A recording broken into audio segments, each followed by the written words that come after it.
प्रेक्षकांनो, तू ही रे माझा मितवा या मालिकेच्या येणाऱ्या जबरदस्त भागामध्ये आपल्याला खूप मोठा टर्निंग पॉइंट पाहायला मिळणार आहे.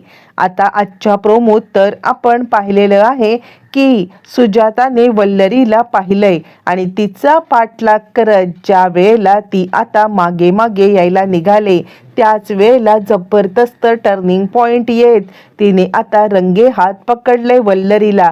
बरं, इतकंच नाही आहे तर आता तो सगळा भूतकाळ, जो भूतकाळ तिला छळतोय किंवा ज्या भूतकाळाच्या मुळे वल्लरीच्या एका नालायकपणामुळे सुजाताचं आयुष्य बर्बाद झाले आणि त्याचबरोबर अर्णवच्या बाबांचं, आईचं आयुष्य बर्बाद झाले, तो भूतकाळ सगळ्या गोष्टी अशा पद्धतीने समोर आलेल्या आहेत की वल्लरी मामीनेच हा सगळा प्रकार केलाय. कळल्यावरती चिडलेल्या स्वतः पोलिसांना बोलवत आपलं आयुष्य बर्बाद करणाऱ्या या वल्लरी मामीला पोलिसांच्या ताब्यात आणि खऱ्या अर्थाने आता इकडे दोघ जण एकत्र येणार आहेत. म्हणजे आता अर्णव आणि ईश्वरी या दोघांच्या मध्ये सुद्धा जो दुरावा या कारणामुळे आलेला आहे तो दुरावा दूर होताना आपल्याला दिसणार आहे. नक्की काय घडलंय पाहू.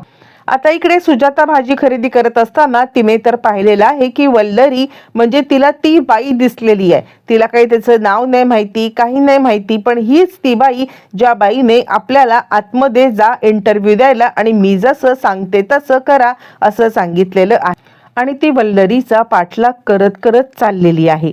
आणि त्याच वेळेला तिला विचार येतोय ही चालले तरी कुठे. आज जर हिचा मी पत्ता शोधून काढला तर माझ्या ईश्वरी आणि अर्णव यांच्यामध्ये जो काही दुराव आला या गोष्टीमुळे तो तरी मी दूर करीन. माझ्या आयुष्याची तर हिने बर्बादी केलेलीच आहे, पण मी माझ्या मुलीला न्याय मिळवून देणार असं म्हणत ती आता ताबडतोब तिचा पाठलाग करत चाललेली आहे. आता इकडे वल्लरी रिक्षा रिक्षा असं म्हणत ती आता रिक्षा थांबवते. पण आता इकडे आपल्या मुलीला काहीही न सांगता सुजाता मात्र आता रिक्षेने तिचा पाठलाग करायला लागते. आणि त्यानंतर ती ज्या वेळेला ईश्वरीच्या घराच्या इथे येऊन थांबते त्यावेळेला मात्र तिला खूपच मोठा धक्का बसतो. ही बाई ईश्वरीच्या इथे राहते, नाही काहीतरी गडबड आहे नक्कीच असं तिला आता प्रश्न पडलाय. आणि ती आतमध्ये एंटर करते आणि ती फोन करते. ती म्हणजे इकडे आता ईश्वरीला फोन करून ती सांगायला लागते की मी तुझ्या बंगल्याच्या बाहेर आले, मला खूप महत्वाची माहिती तुला सांगायची आहे, पटकन खाली ये.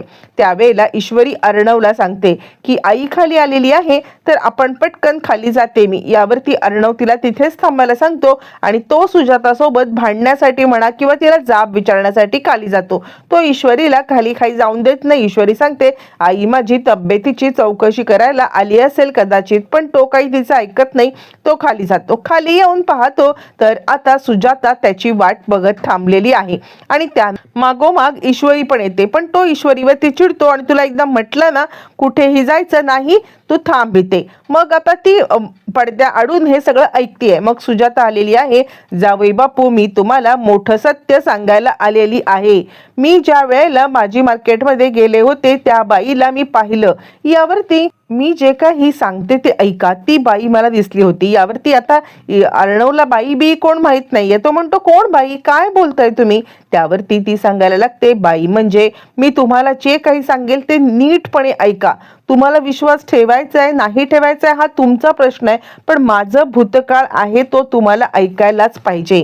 कारण काही झालं ना तरी हाच भूतकाळ तुमच्या भूतकाळाच्या सोबत आता जोडला गेलेला आहे आणि त्यामुळे तुम्हाला तो भूतकाळ ऐकणं हे गरजेचं आहे. असं म्हटल्यावरती मग आता तो म्हणतो काय बोलायचं ते बोला आणि निघा इथून एकदाच.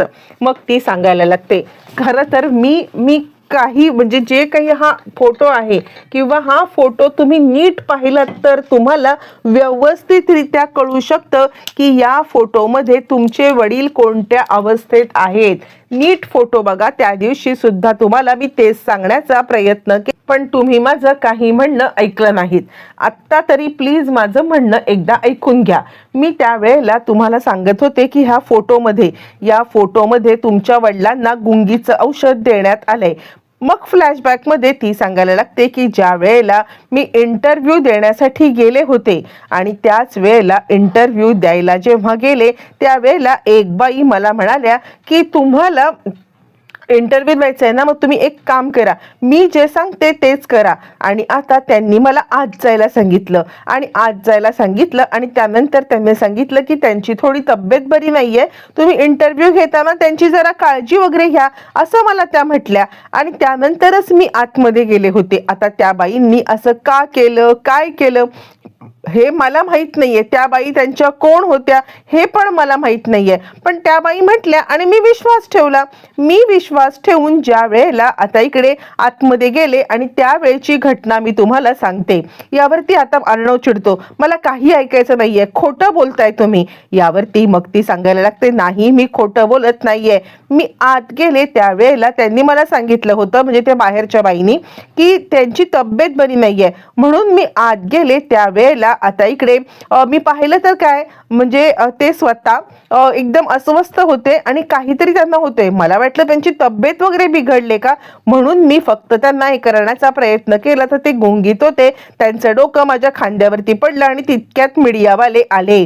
हा सगळा जो काही प्रकार आहे ना, हा प्रकार त्या वेळेला असा घडला. आणि त्यानंतर मग मग मला काही करताच नाही आलं. त्या बाईने हे सगळं केलंय. ती बाई कोण होती, तुमच्या वडिलांचं आयुष्य बर्बाद करायला का आली होती मला माहिती नाहीये, पण तुम्ही माझ्यावरती विश्वास ठेवा, खरंच खरंच खरंच हे असंच झालं होतं. यावरती अर्णवला मोठा प्रश्न पडलाय, मग आता तुम्ही इथे आता का आलेले आहात, मला काही कळायलाच मार्ग नाहीये, तुम्ही इथे येण्याचं कारणच काय. यावरती ती सांगायला लागते, खरं सांगायचं तर आता मी तुम्हाला हेच सांगण्यासाठी आलेली आहे की मी त्या बाईला आज पाहिलं.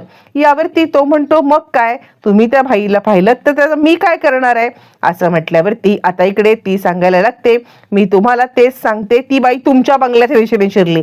तो म्हणतो, काय, तुम्ही काहीतरी थोतांड रचून आता सांगू नका मला. यावरती मग आता ती सांगते, नाही, ती बाई तुमच्याच बंगल्याच्या दिशेने बिरली, म्हणजे निळ्या रंगाची साडी नेसली होती आणि साधारणपणे ती इकडे आतमध्ये आली, मागे आंबेडा बांधलेला होता, मधून भांग पाडलेला होता. आता हे वर्णन ऐकल्यावरती मग मात्र आता इकडे अर्णवला वल्लरी मामी तर सेम टू सेम वर्णनाची आहे असं म्हटल्यावरती आता इकडे तो जरासा गडबडलाय. आणि त्याच वेळेला ईश्वरी आलेली आहे. ईश्वरी म्हणते, आई काय म्हणते ते ऐका तरी.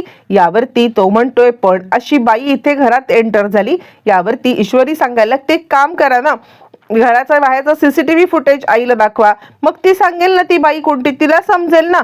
असं म्हटल्यावरती अर्णव आता टाकतो, ठीक आहे, मी एक संधी तुम्हाला द्यायला तयार आहे असं म्हणत मग आता इकडे अर्णव आपल्या घराच्या बाहेरचा सीसीटीव्ही कॅमेरा लावतो. ज्या वेळेला सीसीटीव्ही कॅमेरा लावला जातो त्यावेळेला सीसीटीव्ही कॅमेरा लावल्यावरती त्या सीसीटीव्ही कॅमेऱ्यामध्ये वल्लरी आत शिरताना दिसते. आणि त्यानंतर ईश्वरी म्हणते, ह्या तर वल्लरी मामी आहेत. आणि त्यावरती सुजाता ओरडून ओरडून सांगायला लागते, ह्याच त्या. यावरती मग आता अर्णव चिडतो आणि तो म्हणतो, काय तुम्ही काय म्हणायचा प्रयत्न करताय, तुम्हाला काय म्हणायचंय, मामीने हे सगळं केलं. यावरती ती सांगते, हो हो हो, हीच ती बाई होती. आता तुम्ही याचा संबंध लावा की तुमच्या मामीचा या सगळ्यामध्ये काय फायदा आहे. आणि मग मी ज्या ज्या वेळेला या घरामध्ये येत होते त्या वेळेला त्या लपत का होते माझ्यापासून, हा विचार जर तुम्ही केलात तर तुम्हाला समजेल.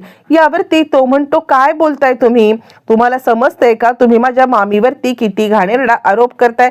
ती सांगते, आणि तुमच्या मामीने जे कृत्य केलं ते, हो, तीच बाई होती, मी कधीही त्या बाईला विसरू शकणार नाही. त्या बाईने माझं आयुष्य बर्बाद केलं आणि तुमचं घर सुद्धा बर्बाद. आणि तोपर्यंत अर्णव आता इकडे येऊन लगेचच ताबडतोब मामीकडे पाहतोय आणि तिच्या अंगावरती चांगलाच ओरडत आहे.